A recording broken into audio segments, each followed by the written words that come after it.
예, 안녕하세요. 김태현입니다. 오늘은 이분이 이 채널에라는 생각이 들 정도로 중요한 분을 모셨습니다. 유퀴즈에도 출연했던 유명한 분이죠. 임채원 서울 동부지검 중요경제범죄조사단장 님을 모시고 얘기를 나눠보도록 하겠습니다. 안녕하세요. 안녕하세요. 예, 어떤 곳인가요? 중요경제범죄조사단. 아, 뭔가 이름부터 말 그대로 예, 중요경제범죄 조사. 다시 말해서 예. 사기 사건 중에서 악성 사기 사건들 있죠. 넘쳐나죠. 넘쳐나. 네. 예, 근데 보통 이제 예. 법이라고 하는 거는 사회 현상에 대해서 적용을 하는 건데 예, 그러려면 사회 현상을 잘 이해하고 있어야 되거든요. 예. 네, 저도 뭐 경력이 짧을 때도 그랬지만 분명히 혐의가 인정이 되는데 경험이 예. 적어서 사기꾼의 거짓말에 속아 넘어가는 경우가 있었습니다. 그래서 예, 이거는 문제가 있다 그래가지고 2014년부터 예. 서울중앙지검에 이제 중요경제범죄조사단이 생겼습니다. 그래서 그때부터 벌써 9년 됐는데요. 15년 이상 된 부장검사들로만 구성된 그 단입니다. 베테랑들로만 예, 모아놓은 그렇죠. 예, 검사들의 약간 어벤져스. 예. 이 중요 경제 범죄만 막기 위해서 예, 만들어진 베테랑 수사단이라고 예, 보시면 될 것 같습니다. 그러니까 경제 범죄라고 하면 보통 이제 사기를 많이 떠올리는데 주로 재산범죄 중에 이제 사기 사건이 제일 많고요. 횡령, 배임 뭐 예. 이런 것들 정말 복잡하고 머리 아픈 사건. 검사들이 보통 하기 싫어하는 그런 예. 사건들. 그런 쪽은 약간 하기 싫어하나요? 처음에는 취지가 굉장히 좋은 취지로 냈는데 예. 이게 좀 세월이 흐르면서 인사 때 되면은 중요경제범죄조사단으로 뭐 좌천됐다 이렇게 얘기하는데 그건 이제 엄청나게 힘들고 생색이 안 나는 데이기 때문에 정작 진짜 국민들 위해서 꼭 필요한 부서인데 예. 어떤 검사들 입장에서는 자기 출세하는데 그게 도움이 안 되니까 아, 그래서 그게 좀 아. 서운하긴 서운하더라고. 사실 그렇지 않은데. 좌천이 아니라 검사가 꼭 필요한 곳이 아닌가 싶습니다. 예. 오늘 준비한 주제 뭐 예를 들어보면 전세 사기, 예. 정말 대량으로 많죠. 그렇죠. 그리고 뭐 다단계 사기, 다단계, 보이스피싱, 뭐 코인 코인. 이런 것들 사실은 정말 어떤 민생을 좀먹는 아주 정말 이 쓰레기 악 같은 놈들을 칼로 이렇게 딱 베줘야 되는 게 이제 검사의 역할인데 꼭 좀 필요하다고 생각을 합니다. 예. 이런 거 보통 이런 사건들은 이제 취재를 하면서 사건을 보면은 파일도 막 장난 아니고 아마 정말 힘들긴 할 것 같다라는 생각을 합니다. 임채원 단장님을 모시고 제가 7년째 지금 예, 중요경제범죄조사단에 있습니다. 7년째? 중앙지검에 2년 예. 7개월 있었고요. 그다음에 전주지검에 2년 있었고 서울 동부지검 이제 단장으로 또 2년. 그러니까 이 빡센 여기서만 계속 하고 계시네요. 근데 진한 맛이 나옵니다. 이게 지난 30년 전통 할매 국밥처럼 이게 우리고 우리면 진짜 깊은 인생이 녹아 있거든요. 사건 하나하나 속에.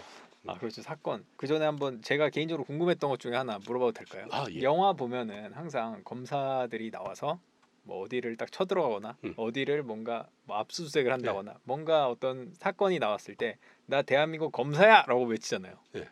진짜 그렇나요? 그 극적인 효과를 위해서. 원래 이렇게 막 떠들고 이렇게 안 하거든요. 원래 수사 자체가 밀행성이거든요. 이게 암암리에 이렇게 영장 받아서 이렇게 법적인 절차를 다 거쳐서 이게 하는 거지만 그거하고 똑같죠. 저 경찰관 출동하면서 사이렌 울리고 그 도망가라는 얘기 아니에요? 그렇죠, 그렇죠. 그런 것처럼. 그러니까 그런 말은 잘 안 한다. 네, 혹시 안 뭐 어디 다른 술자리에서도 그런 얘기는 절대 안 하나요? 오히려 그런 거 하면 분위기 깨죠. 그렇죠. 예. 그런 거는 이제 영화에서만 볼 수 있다. 어떤 극적인 효과를 노리기 위해서 예. 일부러 이제 악인을 만들죠. 직업 중에서도 또 베테랑들이 모인 중요경제범죄조사단이다라는 걸 미리 한번 설명을 드립니다. 이제 정년까지 약 2개월 남았습니다. 아마 이 영상이 올라갈 때쯤이면 뭐 한 달 며칠 남짓 될 것 같은데 그래서 이런 베테랑이 또 떠나는 게 검찰 입장에서 좀 아깝지 않을까. 자리를 또 비워줘야 또 젊은 검사들이 또 열심히 하겠죠. 그래서 오늘은 그 33년의 검사 생활을 하셨다고 하셨는데 그 과거 사건 중에 인상 깊은 사건이나 에피소드가 있다면 어떤 게 있을까요? 제가 금년 초에 이제 책도 쓰고 했는데 책을 쓰고 이렇게 방송에 이렇게 자주 나올 줄 알았으면 재밌고 이런 걸 좀 메모를 해줬을 텐데 전혀 그런 걸 못했지만 그래도 기억나는 게 하나 있습니다. 2001년도 그때는 서울지검이죠.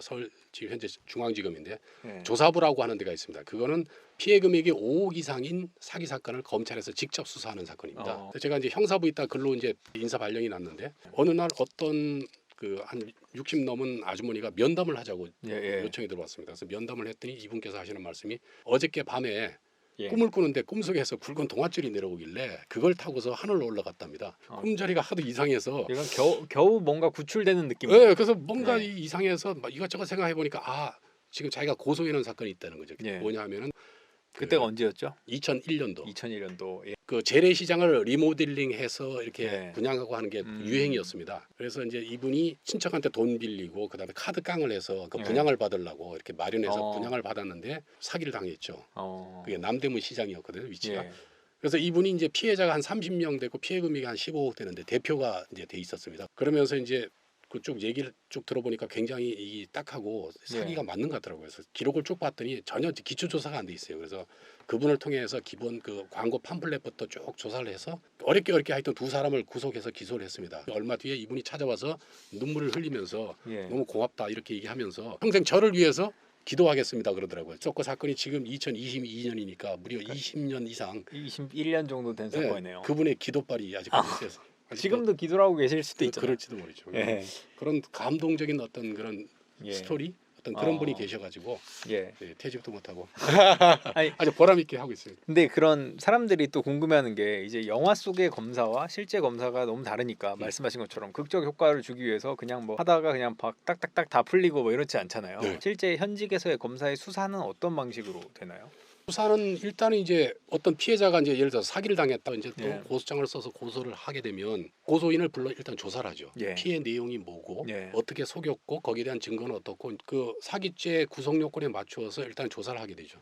그렇게 하고 나면은 그 다음에는 이제 상대방을 불러서 이제 조사를 하죠. 아, 피해자가 이렇게 사기를 당했다고 하는데 그게 사실인지. 근데 대부분 사기꾼은 부인을 하죠. 그럼 서로 얘기가 다르면 또 양쪽을 고소인과 피고소인을 불러서 대질 조사를 하죠. 증거를 놓고. 그래도 잘 해결이 안 되면 이제 목격자라든지 참고인을 불러서 같이 이렇게 그렇게 하다 보면 이제 진실이 나오죠. 여러 가지 이렇게 다각도로 보면서 이게 어떻게 뭐 죄가 될지 혐의가 있는지 없는지를 이제 따져 보는데 이제 현실적으로 사기 사건의 혐의가 밝혀지는 게 20%밖에 안 되죠. 10건 중에 2건만. 왜냐하면 사기꾼은 그 사기 치면서 재산을 다 빼돌리거든요. 민사는 이겨봐야 휴지 조각이잖아요. 집행을 못 하니까. 그러니까 피해자들이 대부분 상당 부분이 민사 사건임에도 불구하고 이제 사기 당했다고 포장을 해서 과장을 해서 오기 때문에 그거를 바로 우리가 고소장을 읽어보고 알 수 있는 게 아니고 조사가 이제 끝까지 결론까지 가봐야 알 수 있거든요. 민사가 여기서 휴지 조각이라고 말씀을 하시는 이유는 사기꾼들은 보통 다 자기 재산을 다 어디 숨겨놓습니다. 사기 치는 순간 다 차명으로 돌려놓거든요. 그러니까 뭐 갖고 올 게 없어요. 이미. 그렇죠. 뭐 자기 앞으로 돼 있는 게 아무것도 없어요. 그래서 이제 민사는 아무 의미가 없으니 그래서 이제 형사로라도 처벌을 시켜서 뭔가 내가 고소를 취하하면 대신 뭐 그렇죠. 일단은 고소하게 돼서 해서 혐의가 어느 정도 밝혀지게 되면 형을 깎기 위해서 그러기 위해서 합의를 하자고 그러거든요. 근데 피해자는 그걸 노리는 거죠. 근데 이제 실제로 제가 보면은 구속 안 시키면은 돈이 안 나옵니다. 그렇죠. 그리고 수사기관의 실력을 보죠. 일단 고소를 당했다고 바로 합의하는 게 아니고 왜냐하면 고소 당했는데 사기꾼 입장에서 바로 합의하자 그러면 수사기관 입장에서는 이 사기 친 게 맞구만 이렇게 오해할 수도 있는 거죠. 그러니까 일단은 수사기관이 열심히 수사를 하는데 계속 부인하고 막 딴소리 하다가 운 좋으면 무혐의도 받을 수가 있으니까 그러면 뭐 안 갚아도 되니까 일단 기소되는 건 10건 중에 2건밖에 안 돼.